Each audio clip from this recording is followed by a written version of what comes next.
Oh, good morning, everyone. And Roger Drummer, thanks for being my friend. And we go back quite a few years. I think the first time I heard you, I recorded it, and I was in the middle of the night. I listened to it, and then no, let me start over. Okay, so middle of the night, I got up to go potty, and I thought, well, I'll just put something on to kind of relax me and go to sleep. And so I thought I'd put your new recording on, and you just pulled me in. I was wide awake and laughing and just thoroughly enjoyed that call. But I've never used you as something to listen to relax and go to sleep on. Well, I'm glad you said that you couldn't fall asleep, because I hope not to put people to sleep this morning. Well, a little bit about Roger. In fact, maybe you could kind of tell us your journey, because we're going to talk about health. And that wasn't, I think your staple at first was you love potato chips and different things like that. And you look quite a bit different. Maybe tell a little bit about that and how you got into becoming an herbal master. When I was 19, I weighed almost 270 pounds. So that's 100 pounds more than I weigh right now. But I went on a diet.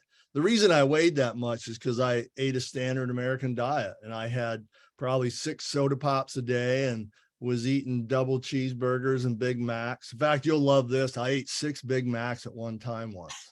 That's how fat I was. I only wanted 5, but somebody dared me to eat the other one, so I did.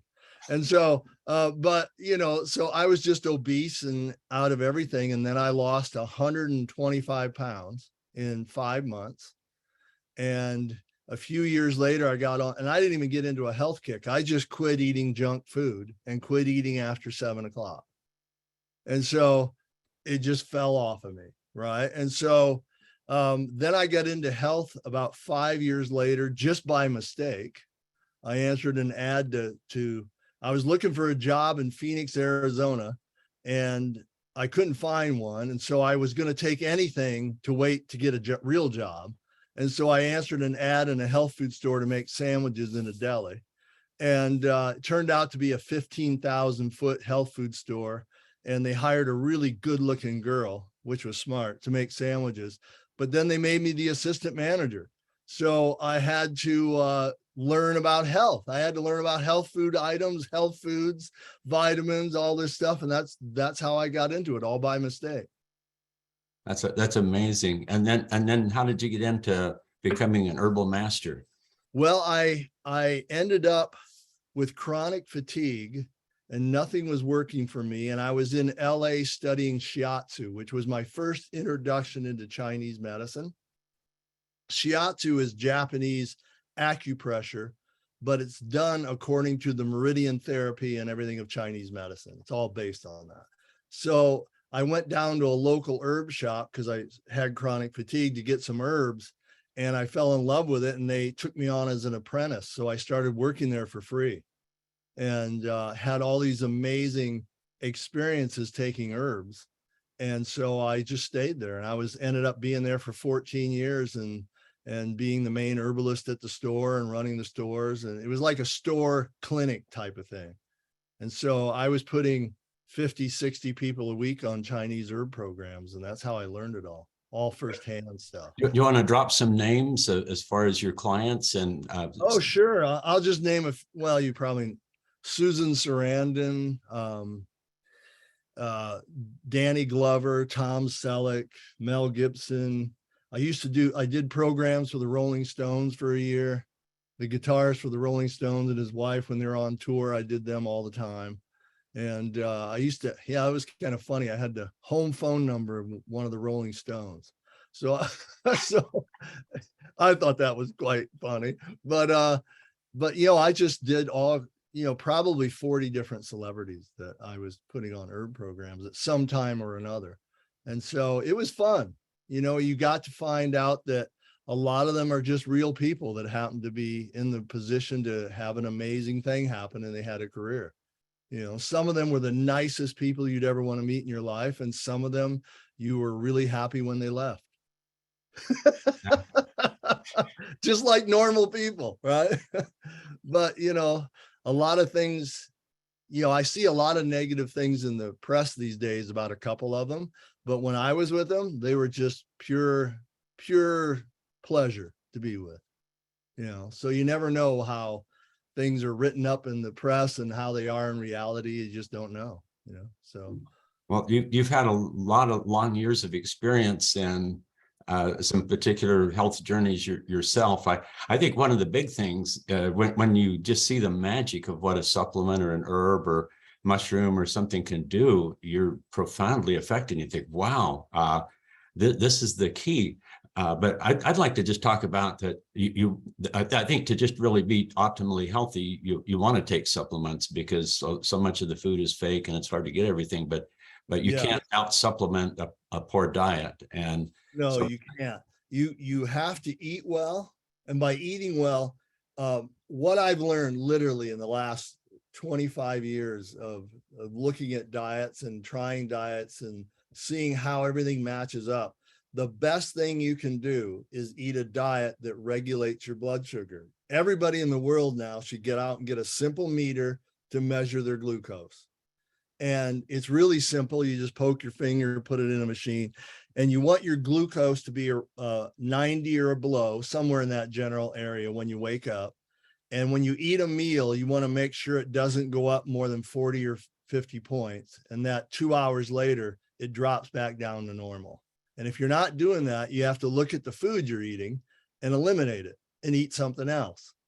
And everybody's different, but you do that for a few months and all of a sudden you're on a diet where everything is regulated. And once you do that and you're eating really healthy, your body will just go into the healing process every day. And then when you add your supplements to that, it's like just adding a spark to a fire. It's ready to go. Your body's ready to go. It wants to operate at optimum level, and it might be missing a few things you have in a supplement.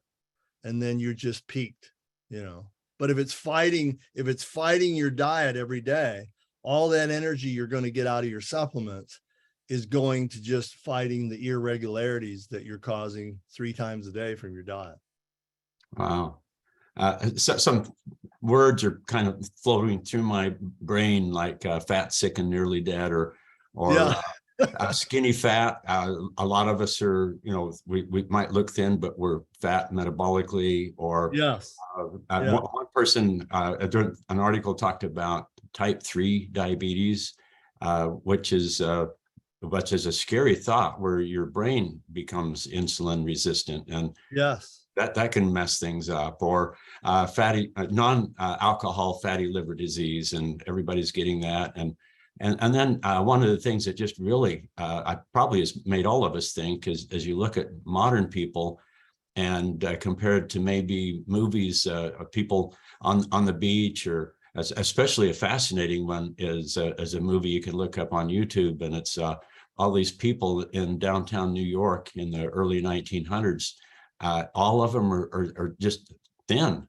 There's no one obese, and maybe just kind of talk about what can we do, because I think what you're onto is just to have your blood sugar happy, and that usually means just avoiding processed foods that have excessive fructose and sugar in them, and eating food like vegetables and a little bit of fruit, berries a lot, and eating real good proteins and good fats, and get away from just, you don't want to be eating canola oil and all these.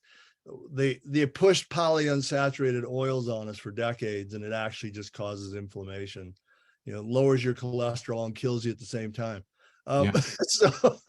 So you have to just regulate. But once you get on it and you're on it a while, you don't even think about it anymore. That's just what you eat, and your body regulates itself. Dave, I gave a talk once in Seattle off the cuff about having a good breakfast with protein and a little bit of fat, and then eating vegetables and protein during the day. And you recorded it and you sent it out. And a guy called me about 2 months after that. His wife called me because he didn't speak very good English. He was German, right? Mm-hmm. His wife called me and wanted me to know that he listened to that tape every day for 30 days, and on the way to work and on the way home. And he started doing the diet, and 30 days later, he got off of 6 medications for blood sugar and high blood pressure. just by eating differently. It turns out, and this is the thing you have to realize about type 2 diabetes and high blood pressure. It's not something you were born with. It basically means your body lost its ability to function properly on the diet that you're putting in it. And so you change the diet. He changed the diet he was putting in it, and everything went away. No high blood pressure, no blood sugar, no diabetes, nothing. Think about that. I don't even think that type 2 diabetes is a disease. I think it's just your body working the exact way it's supposed to with what you're putting in it. And so if you change what you put in it, it'll act a different way. Someone said, and I love it, it's kind of a fun way to say it, that food is an epigenetic modulator. Oh, it is. It is. It changes everything. Yeah, that really is. Let your food be your medicine. And if you can fix something with food, I don't think you have any business messing with drugs if you can fix it with your diet. You have to try, but here's the catch. If you have really high blood pressure, you should take a drug, right? But at the same time, you should change your diet so a couple of months later, you don't have to have it, because the drug will cause side effects. And then you'll go to the doctor and tell him, so he'll give you another drug for it. And that one has side effects. So when you tell him, he'll give you another drug for that.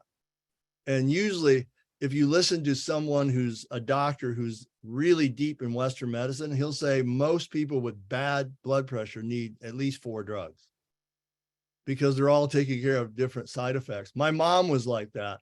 I had moved back to Ohio, and she was on 6 or 7 drugs for it. And I took her off all of them but one and gave her a supplement, right?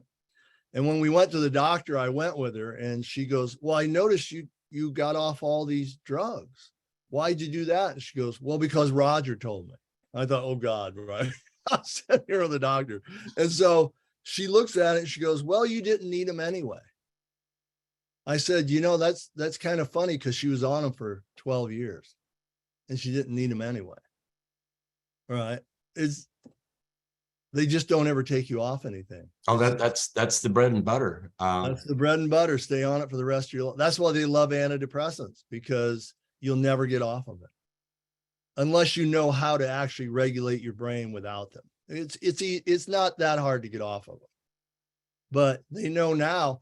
There's been so much research come out on them now that they say they really don't know how they work, and they don't know if they work at all.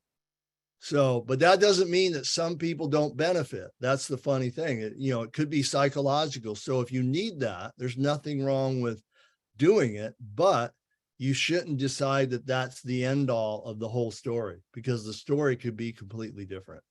You just have to change your own story by eating well and feeding your brain.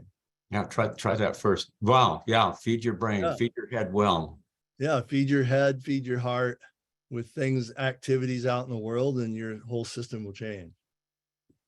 Yeah. There's a movie, I think it was Rooster Cogburn, where this young girl I remember that movie. John Wayne, and this is specifically alcohol, but he offers her a drink, and she made this comment: I would not let a thief into my mouth to steal my brain, but I always just thought that's pretty profound. But the same thing as food, and especially sugar and alcohol, metabolically, they're real similar, kind of like the non-alcoholic fatty liver disease, which is epidemic. In fact, everything's epidemic. Reading your RogerDrummer.com, you've got an article where you talk about this problem that we've had, a pandemic, but we've had an epidemic going on for decades. Why don't you talk a little bit about that? Because almost everything bad you hear about, I remember years ago, if you heard about it at all, it was infrequent and earlier.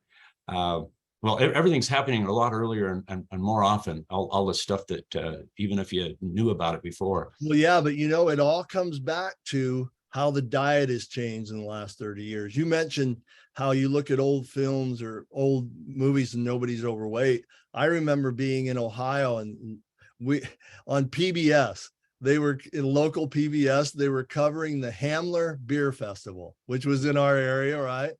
80,000 people show up on a weekend for it, right? And all they do is do polka dancing and beer, right?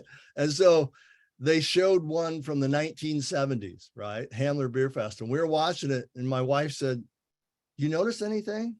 I said, what? She goes, there's no fat people in the whole, there's no obese people in the whole film. Everybody was normal weight dancing around, right? But we went to the festival because my wife liked the polka and with some friends, and, you know, 3/4 of the crowd was 40, 50 pounds overweight in that 30-year span. And it's all because of what they eat. We have transitioned because we get programmed by TV and commercials, and we're in a rush, and we eat all these packaged things and potato chips and white breads and all these things, and the body cannot regulate that. And so what does it do? It just stores it on your system, and you get fatty liver, and then you can't process your foods. Fatty liver is just too much sugar from your food that can't be processed, and it just gets turned to fat. It's a fat in all your cells, that's why you're bigger, but it's fat on your liver, and then your liver can't process things. But that can be reversed in 30 to 60 days if you just stop. One, stop drinking alcohol. Two, no sugar at all, no fructose, nothing, eating vegetables, proteins, and a little bit of really good fat. It'll just start melting. When I was young, I remember hearing stuff that fructose was just ideal because it didn't create an insulin response. And I thought, oh, that makes sense. But that's actually not very good. So it's not very good for you at all. It actually is the worst sugar now that you can eat because it just gets stored. It gets stored as fat on your liver. And you know, then, yeah. And high fructose corn syrup, you know, that's why that's the evil sugar. It's cheap. They put it in places, but it especially builds up in the liver. So yeah. Yeah, you know, you know what a DEXA scan is, don't you? Yeah, I had a DEXA scan done just to see muscle, how much percentage of muscle, body fat, and all that. And I didn't know this, but part of that scan was how much fat's on your liver, right? Wow. And she wanted to know what I was doing because at my age, I had about 2 pounds less fat on my liver than most people. In fact, mine was like a 0.6, and she goes, average, what the best level you want to shoot for is a 1.1 to 1.2. Most people are 2.5, 3, 4. And she goes, they have way too much fat. And, you know, and I wasn't trying to do anything to not have it. I just eat a clean diet. And so you eat a clean diet, and there's a lot of health issues that people get when they get older that'll never happen to you. It's just, they're all just part of your metabolism. And you talked about pandemics too. I want to mention this because a lot of people aren't aware of it. You know, how can you get away from COVID? You know, everybody talks about COVID. You sneeze and someone thinks you have COVID, right? It's unbelievable. But if you read all the research, a simple thing like taking vitamin D and getting your vitamin D levels checked, they now know they did a study on 9,000 people in Great Britain that came to the hospital. They were experiencing COVID, and the ones out of that 9,000, anybody that had vitamin D levels over 50, in the 50 to 60 range, none of them required hospitalization. They were just experiencing flu-like symptoms, and they went home. Nobody ended up in the ICU. Nobody died. Nothing happened to them. A simple thing like vitamin D protects you from it. So just go out and get a test done, find out what your level is, take some vitamin D, get it up to 50 or 60. And if you catch it, it'll be like a cold. You just don't worry about it. And then it's just one of those simple little things that you can do with a supplement. A cheap supplement costs you about $3, $4. Or, you know, if you want to go big and spend 10, you can get a year's supply. So just fix it, and then you're kind of like bulletproof from that one particular thing. You know you're going to survive anything because it blocks virus replicate. It does all these different things. Oh, vitamin D does everything. Pretty much every metabolic function in your body, there's vitamin D associated with it. It's so simple. Anybody can get a test, take a bunch, you know, and get it up to 50 or 60 and keep it there. You know, It's real simple. One of the great protective things you can do, and hardly anybody knows that. Hardly anybody takes enough. Hardly anybody takes enough. They give you these tiny little doses, and in Western, but if you went to a doctor and you had a vitamin D deficiency, they'll give you a synthetic form in a pill of 50,000 IUs once a week. Well, why bother? You can buy that for $3 or $4. Get your own test done, and get a natural form, which is D3. So, there's all these things you can do on your own to protect yourself. But again, it all depends on how healthy you are. And we talk about COVID. If you notice, most people that are having really bad results are people with high blood pressure, high sugar, and they're overweight, diabetes, all these different things. Well, you can eliminate that by changing your diet. And then all of a sudden, within 30 days, 60 days, you have a completely different response to anything. And the key you should take away from all of that is that it doesn't matter what happens to your health. If you're healthier when it happens, that is the best thing you can do to make sure that you survive. And I'm not kidding you. It doesn't matter if you're in a bad car accident. The state of your health, how much life force you have in your body might determine whether you're going to make it through that.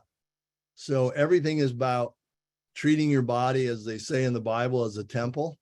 And you're putting in things because it's really part of your soul. Your body is your physical representation of your soul walking around on the planet, having an experience.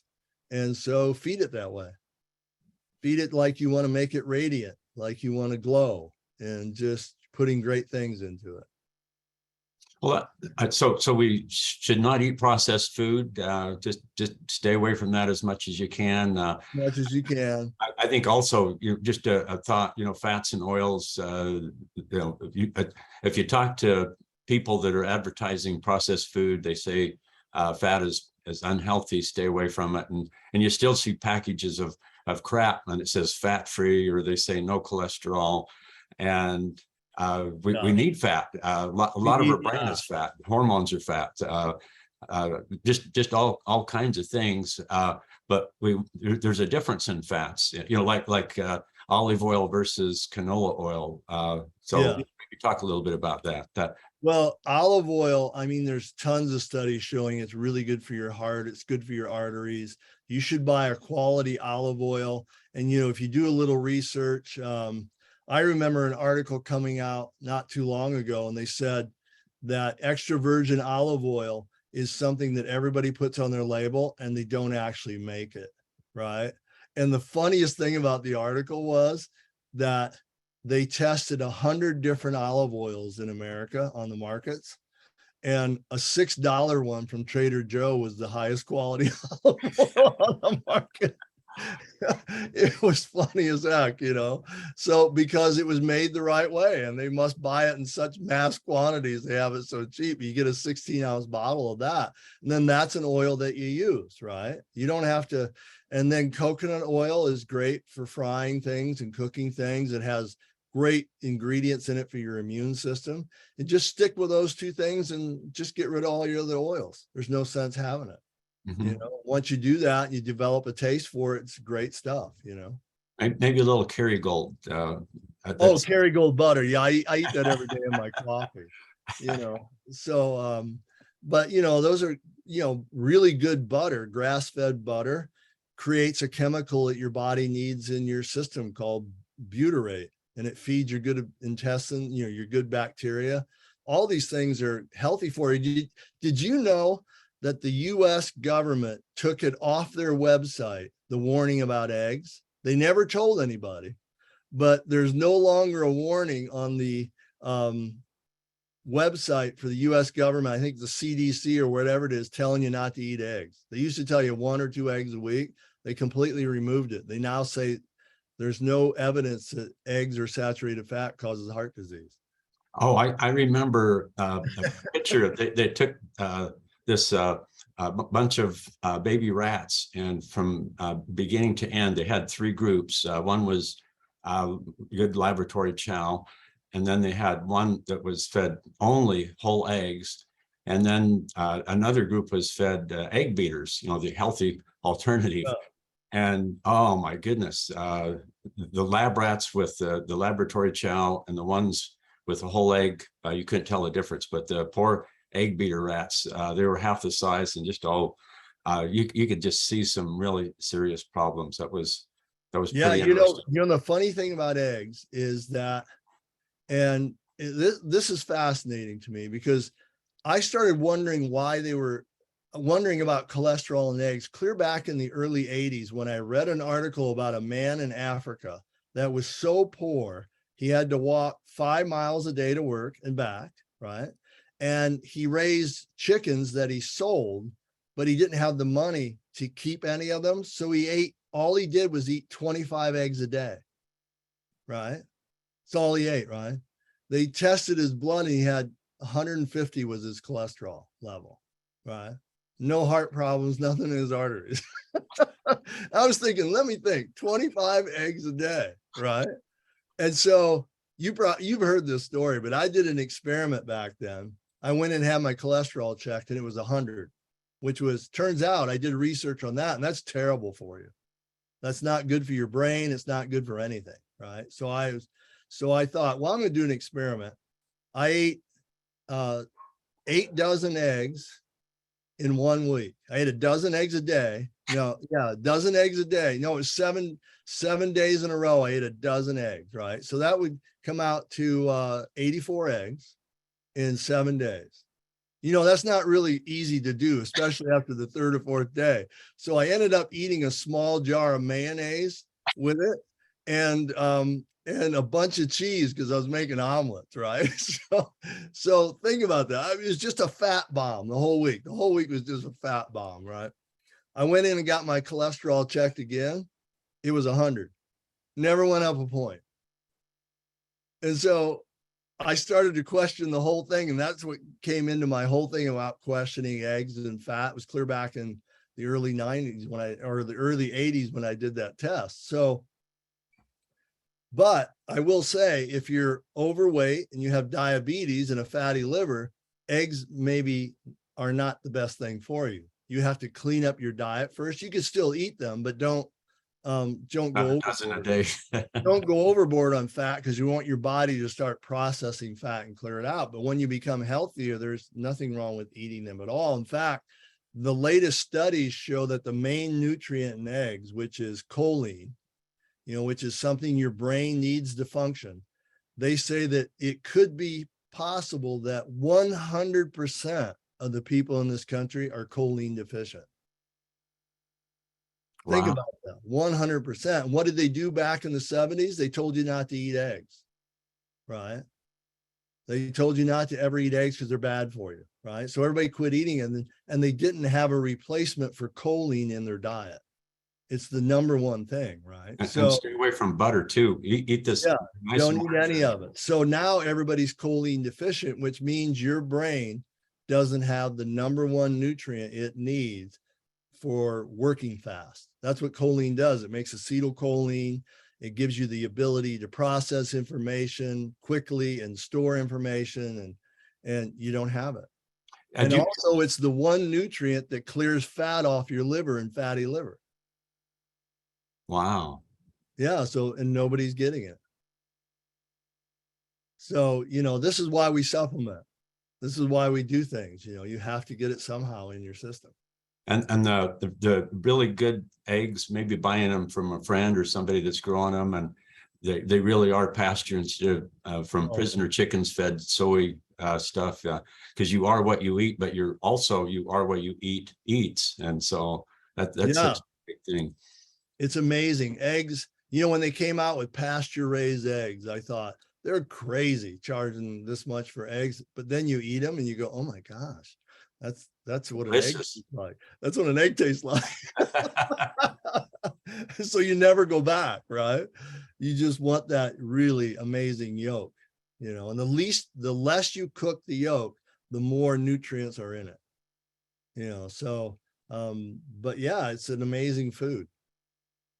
I can't resist. You told the story about the 3 generation, the grandma, the mom, and her daughter living together, and all of a sudden everything went awry. Can you remember that story? Oh, I do. That was on the evening news, which shocked me, right? This lady was a single mom, had moved back into the house with her mom, who was about 70 or 65 or 70. And she had a daughter who was 10. And the mom, would take care of the daughter while she worked. And so they took her to the mom to the doctor, and they got put on a statin to lower her cholesterol, right? And within a few weeks, she started being different. And she took her daughter, her granddaughter, to the mall and forgot that she was with her and just went home. And the mom said, well, where's the daughter? And oh, isn't she here? She didn't know that she left her at a mall. And she kept losing the child because she forgot that she'd actually be with her. And so they took her back to the doctor, and the doctor said she had Alzheimer's, beginning of Alzheimer's. She had to be committed, right? So one day at home, the daughter was just going through the medicine cabinet, and she saw the statin, and she thought, my mom was normal before she took that. So she took her off the statin drug for cholesterol, and a week later, she was normal.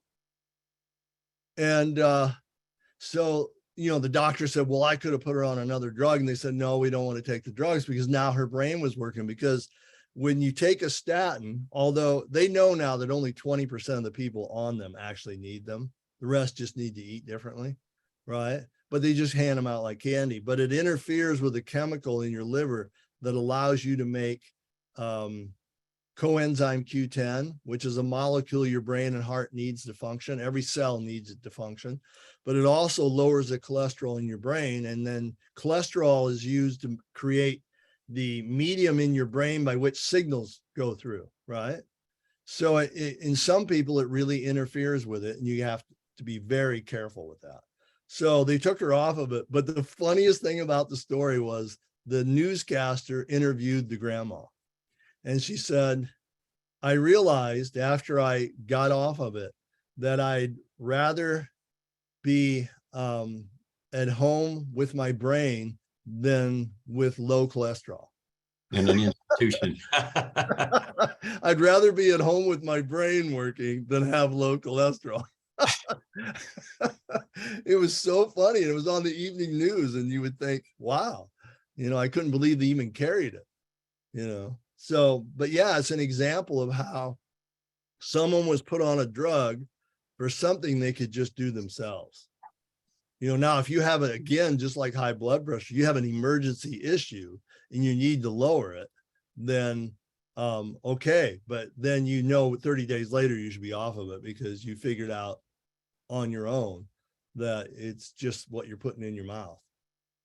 So, all these things, recommendations of drugs are often just a reminder that you're out of balance and you need to find something. But you got to get help in doing that most of the time. But those are just great examples of how major things can happen from just a simple thing like a statin drug. That's fascinating. Yeah. We've talked a little bit already, but I just can't resist. And I think this could benefit a lot of people.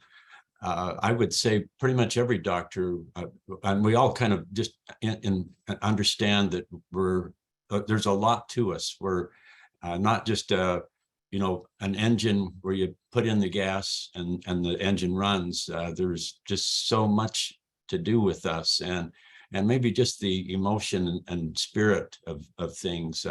And I would say every doctor would agree that illness or health, there's a big emotional component to that. And you've had a lot of experience with that. And I would say even personally, maybe tell about some of the health crises that you've had that have been a teacher to you, but also you've probably what you've learned, I think everybody could benefit with. So maybe Well, sure. I'll tell you two different things. I've had two different experiences that could have killed me in the last 5 or 6 years. One was I had cancer. Most people that know me probably know I had bladder cancer.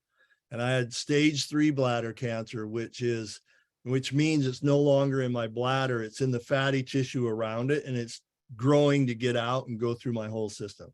So when you get stage 4 bladder cancer, you're probably not going to survive. If you live 3 years, it's a miracle.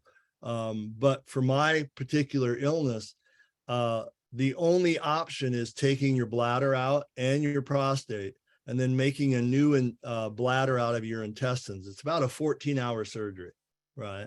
And if that doesn't work, you go to chemo and radiation, and you probably won't live more than a couple of years. And so it's really nasty once it gets out of its environment. But I went home, and when he told me that, and decided I just needed to think, right? And I got really bummed out. And then I realized I was just so stressed I couldn't handle it. So I took some herbs for stress, and I got out of that, right? Because I make things for stress. So I got out of that. And I had a friend who introduced me to the ketogenic diet, so he sent me little strips to measure my ketones and stuff. And I decided, I got a message. I'm very intuitive. My soul speaks to me on certain things.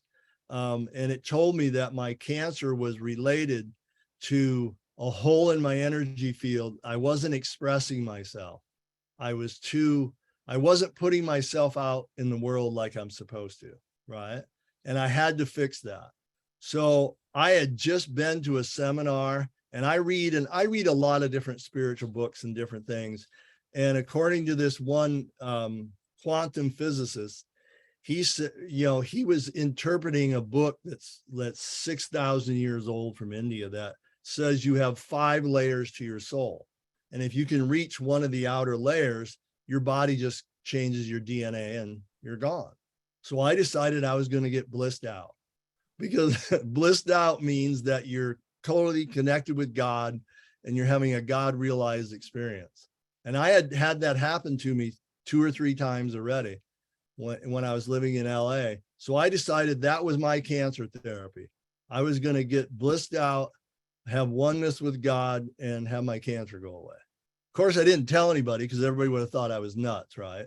They all knew I was doing the ketogenic diet, which helps because you're cleaning your body as a temple. It's just eating natural food and working right. But within 7 weeks, I got blissed out and my cancer went away. I got a message from my intuition that you're cancer free. I went and had a biopsy 3 weeks later, and it was completely gone. And it's never been back since. And my doctor says, I don't know what you did, but your bladder looks like the bladder of a newborn baby, right? It's just completely pink and healthy and clean. And so think about that. And so basically I use the spiritual process, because I am a spiritual being having a physical experience. And I changed my soul, my radiance, and my cancer just disappeared because it changed my DNA. And so I'm actually writing a book about that. And that's what I put on my stories. I put on rogerdrummer.com, my writing website. It's just for writing and sending out stories. And that's what I'm writing about. That's my book. I'm in the process of finding a publisher. I've had one offer to publish it already, but I'm sending it out in a couple months. I'm doing the book proposal. So if anybody's interested in reading stories about that, it's on my Roger Drummer website. But I took a spiritual approach to dealing with it, but I didn't ignore my diet or my supplements or my herbs, because your body is a representation of your soul. So you have to treat your body with the purest things that you can to get it in the position to realize the other layers. And where most people are stuck, they're stuck in the mental, emotional part of their life. Everything's mental, emotional. They think who they are, all these feelings and all this stress. And if you can transcend that, that's the space right there where you move into a different area. And I'll tell you, the easiest way to do it without changing anything in your life but your diet is to be kind and to practice gratitude. Kindness and gratitude is like putting a new fuse in a fuse box. Your whole house lights up. Your whole house will light up through kindness and gratitude. And that's the beginning of any spiritual program. It doesn't matter what religion you're in, what practice you're doing. It doesn't matter what you're doing. If you can't practice kindness, and gratitude, it doesn't matter. And that's the starting point for everything. Oh, that's amazing. You know, one of the things, if you get into this kind of stuff, is as your body, especially your brain, just loves fasting, and Yes. and pretty much your body runs really well on ketone bodies, but the primitive cells, or the bad cells, they don't know how to do that, and they love sugar, and Oh, so they do. I'm yeah. in a habit now since I had cancer of not eating. I go a 16-hour window every day. I don't eat, from probably 6 o'clock in the evening till noon the next day. I don't eat anything. And so, It's hard to get fat that way. oh my God, I have trouble keeping my weight on, because then when I eat natural food. And this is the other thing, if you're overweight, if you eat natural food, you can't put on weight. I'm a little thin now. So I was thinking this morning, I might have to go out and get a pizza or something, because I've just lost a couple more pounds. Well, when kind of following you, because I got a scare, and I just, first off, I just, do I want to live? Well, yeah. And I was talking to my doctor, and I said, I've got a friend, and he did a 10-day water fast to kick everything off. And he said, and that's what I'm going to do. And she says, well, I have a hard time doing a 1 day fast. And I just said, it's going to be easy, compared to doing chemo, or all that yucky stuff. That's not entertaining at all. I thought, hey, that's just going without food. That sounds a lot more fun than having a port or something. Yeah. And so, fasting allows your body to get rid of not only sometimes, damaged cells, and damaged cells could be cancer cells. So it allows your body to not have any interference, and allows it to then work on what you have going on. And, you and I have been in the health field for a long time, and, we probably don't need any supervision, but some people will need some supervision. They need to go see somebody and have them help them and monitor them and help them do it. But anybody can stop eating. It's not that big a deal. It's one of the things I did with my cancer. I didn't eat for sometimes 20 hours, other than some butter and some MCT oil, to get my ketones up. And I got into a state where I was in medical ketosis. Well, actually for a couple of years, but I was in medical ketosis all the time in that 7 weeks. And my cancer just starved. When I went into that program, my whole program was not to take herbs to kill cancer. It was to take herbs to control inflammation and to annoy my cancer. I had this idea that I'm really good at annoying things. And so I just wanted to annoy my cancer so much through my diet and my meditation that it just got tired and left. And it worked. And that idea made me laugh all the time. Every day I'd wake up happy, because I'm going to annoy my cancer today. I'm going to meditate. I'm going to get radiant, and I'm going to eat a diet that doesn't feed it. And it's just going to go away, because it's nothing there in 7 weeks. My doctor calls me the miracle man every time I see him. I go in, I'm not even going back. He told me not to even bother to see him anymore, because I'm just completely clear. And so laughter and miracles. Yeah. It's just, but you have to get into this open-hearted space through kindness and gratitude. Every day when I meditated, I was so grateful that my cancer was gone, and it was just waiting for it to show up right that way. So I was just so happy that it was gone. I didn't have to deal with it anymore. And one day I got a message that it was all gone. I did a test and it was all gone. And so it was so just amazing to me. And I'll tell you the other story, because I mentioned it. I got poisoned about a year and a half ago from a medical test for my cancer, right? They wanted to do a PET scan to see, because I had a lot of bone pain in my hip, and which turned out to be something from walking my dog and pulling on the one side, right? This is how funny. You guys got to hear this, because this is how you have to be aware of so many things in Western medicine. Western medicine is 25% miracles, and the rest is something you want to avoid. So you kind of got to play that game, right? So I had bone pain. So they thought, well, your cancer moved into your bones, because that's what bladder cancer does. Well, I didn't have bladder cancer, but I wanted to check. My leg hurt so bad. So I did the contrast solution and the PET scan, and I got poisoned. 2 days later, my kidneys failed. I ended up in the emergency room twice that week. They didn't know how to treat me. They gave me every scan for cancer known to man and said I was completely cancer-free. I should be happy. I said, but I feel like I'm dying, because I had total kidney failure. And they refused, they didn't treat me at all for anything. They just sent me home with drugs for pain. And so I woke up 5 days later in so much pain. And I realized, I got a message from my intuition that I had to heal myself or I was going to die. And so I did. I got a hold of a functional medicine doctor. I told him I wanted an IV for glutathione and magnesium, and he gave it to me because I felt like the poison was stuck in my kidney. And that's why I was in so much pain. And it worked. 8 hours later, it moved and my kidney function started going up, and I was out of danger of dying, but I had to do it myself. And this is the reason I'm telling you this story, is because, again, I survived that because I was healthy when it had happened to me, right? I had a lot of life force in my body that was still there trying to function, even though I got poisoned.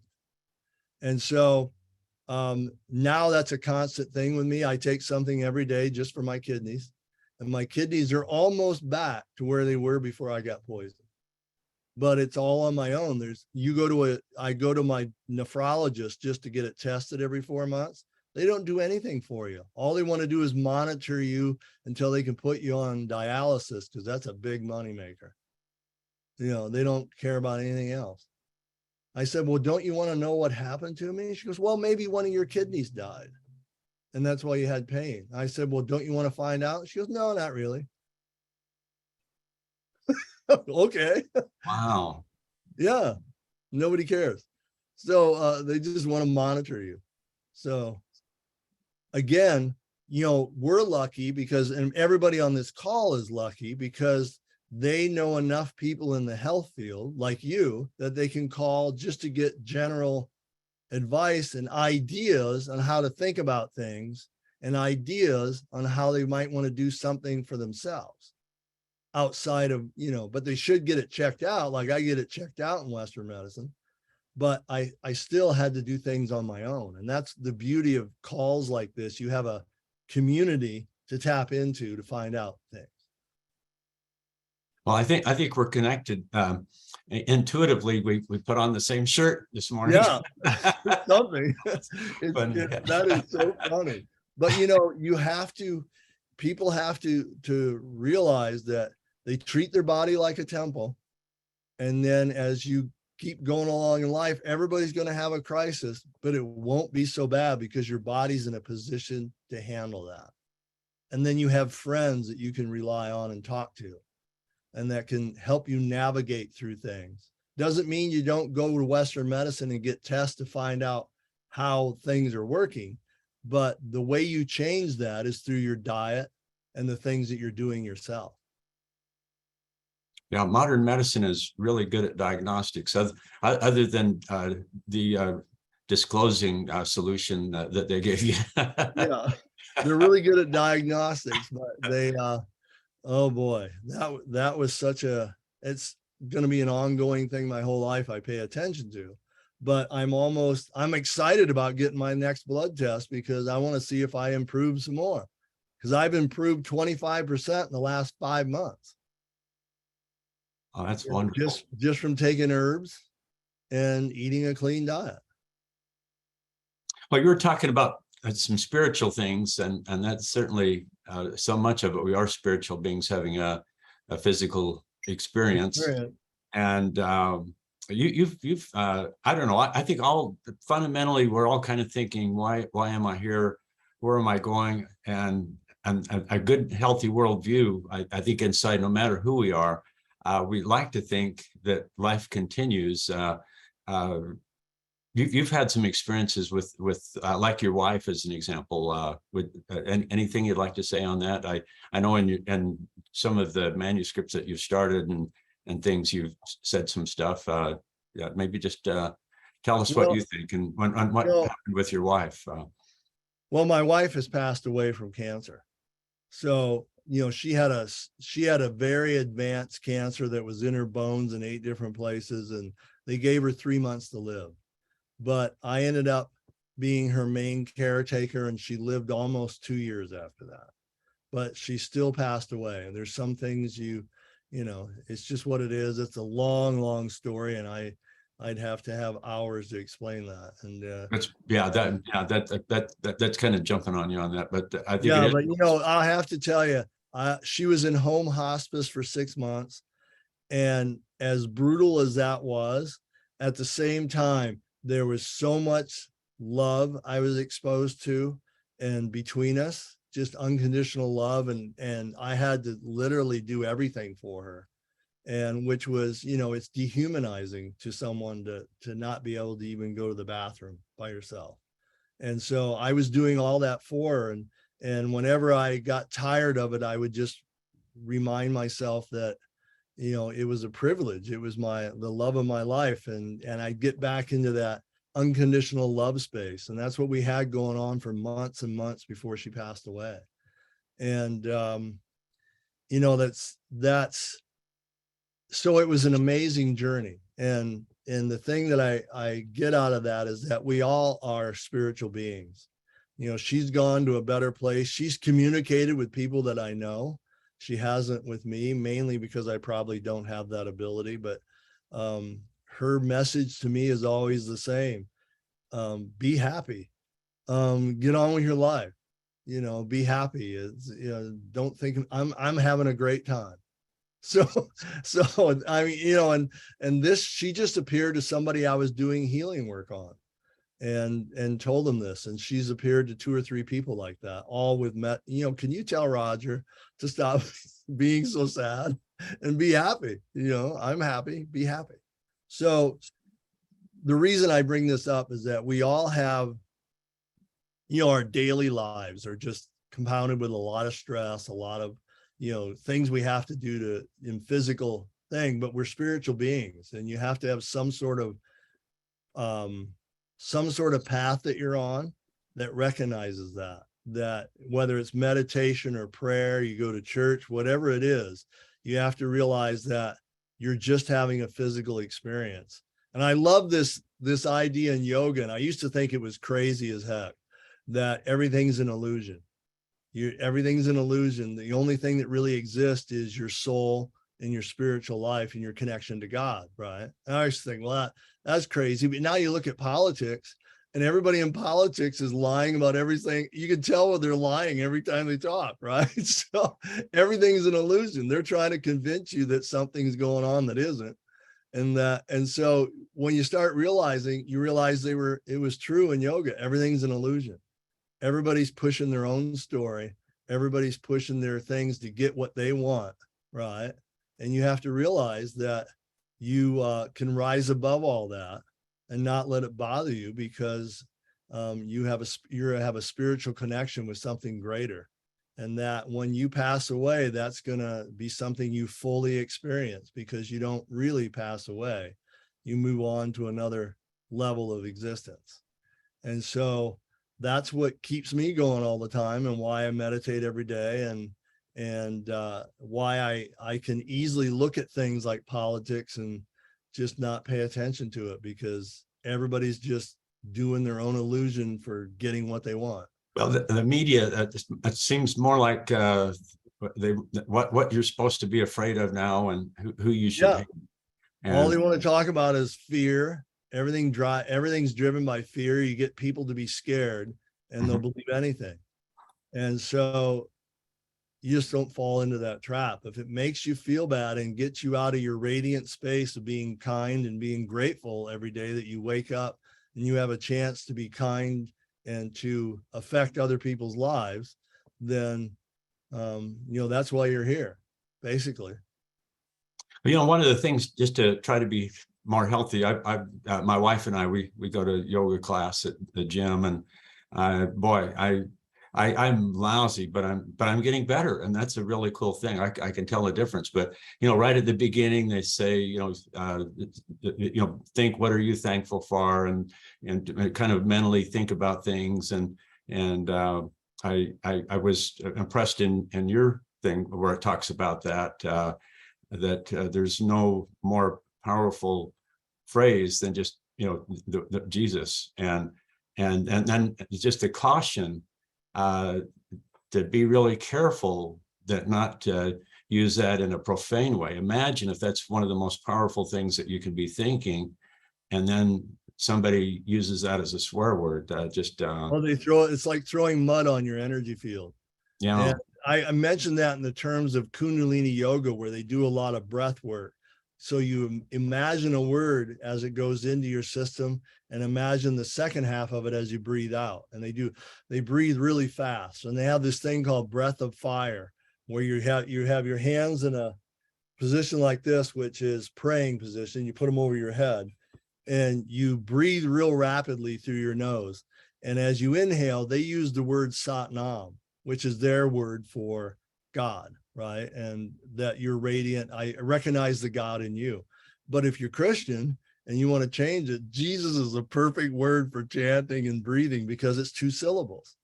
It's probably one of the most powerful words vibrationally in the entire world, right? So if you're doing G as the inhale and us on the exhale, you do that about 100 times, your whole body just radiates with energy. But you got to be careful doing that starting out, because it's a lot of energy. It's like going to the gym and doing 150 bicep curls. You're not going to move your arms for 2 weeks because they hurt so bad, right? You want to start out with 10. So, but anytime you're sitting around in your office and you just concentrate on your heart, and you just imagine G and then us as you inhale and exhale, your whole nervous system will calm down. Your heart will get bigger. Your heart energy center will get bigger, and your whole system will change. You'll notice during the day you're different, and you can do that at any time. Yeah. And thank you has 2 syllables, and putting the 2 together works. Yeah. Thank you is another word, and there's just so many ways that you can raise your vibration.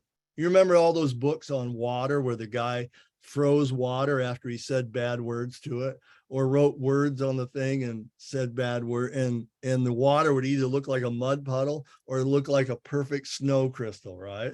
And it was just the different words. Well, we're 70% water. Think about that. The words you use cause a vibration. And every bottle of water I ever have, I have these things I carry around, has sacred words written on it, because it changes the vibration of the water.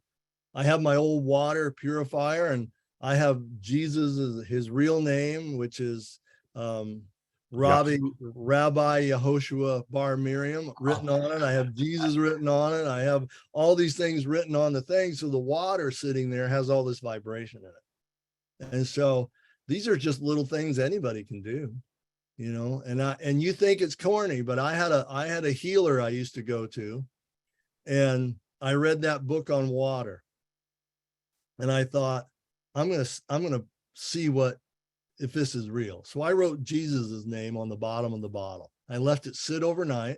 I went into my work, and she showed up, and I said, you look thirsty. Would you like a glass of water? And she said, what are you up to? I said, nothing. I'm not up to anything. I just thought you looked thirsty. And she goes, yeah, right. So I poured her, she goes, I'll take one. I poured her a glass of water. She drank it, walked away, did a bunch of stuff. 5 minutes later, she goes, if I didn't know better, I'd say whoever owned that bottle of water had a personal relationship with Jesus. That's what she said to me. Okay, so wow, she just picked it up from drinking the water. She could feel it. People are sensitive, but that tells you how much that vibration goes through every molecule in the water. So we're made of water. Just raise your vibration, put things on your bottle that you carry around, let your water sit overnight with sacred words on it. It's like the healthiest water you could ever drink.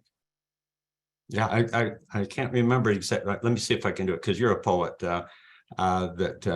When the water met its master at blushed, kind of the in terms of Jesus turning water into wine.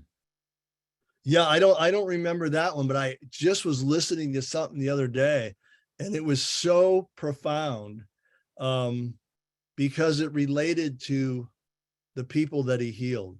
And they said one of the main reasons they were healed, besides the fact that it was Jesus, right? And so, who makes it hard for all healers, because everybody thinks it's Jesus, right? And so was how the people were in a position of receptivity. They fully expected, by touching or being in his presence, that their entire system was going to change. And now they teach this in quantum physics. Your body does not know the difference between what we think of as reality and what we tell it as reality. And so if you're always thinking that you're going to cure something or it's going to go away, and you completely believe it, which is what I did with my cancer, I was just grateful that it was gone. And I was so happy every day that my cancer was gone. You know what? 7 weeks later, it was gone. And it's all about receptivity. I did a lot of other things, my diet, my meditation, I had a healer work on me every single day because she was a good friend of mine. And she, and so 7 weeks later, it was gone. And I ended up being in a state of bliss for almost 3.5 to 4 months, where everything in the world was just perfect. Everything was perfect. Everything was love. Everything was just happiness, joy, every single moment, because I got popped into that space. Let's do that. Yeah. Anyway, we're about an hour, so we probably ought to scoot. But hey, sure love you, and fun. Always fun visiting with you. Oh, it was a great time. And we have to do it again just to see if we show up with the same shirt. Oh, yeah, that's right. I'll make sure I don't wear this one, but I'll see what's in your closet. Okay. Intuitively. Yeah. Well, sometimes, calling and all of a sudden we find out we're both out walking somewhere, and we're both doing the same thing. Yeah. Yeah. All right. Well, it was great connecting with you. And I want to thank everybody that's on the line, and I hope they got something out of today.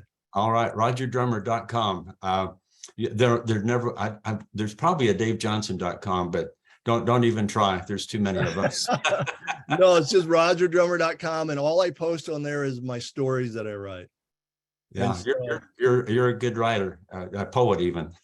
Yeah, and so okay. All right, Dave. Thank you. Thanks, Roger. Take care. Right. See you. Bye.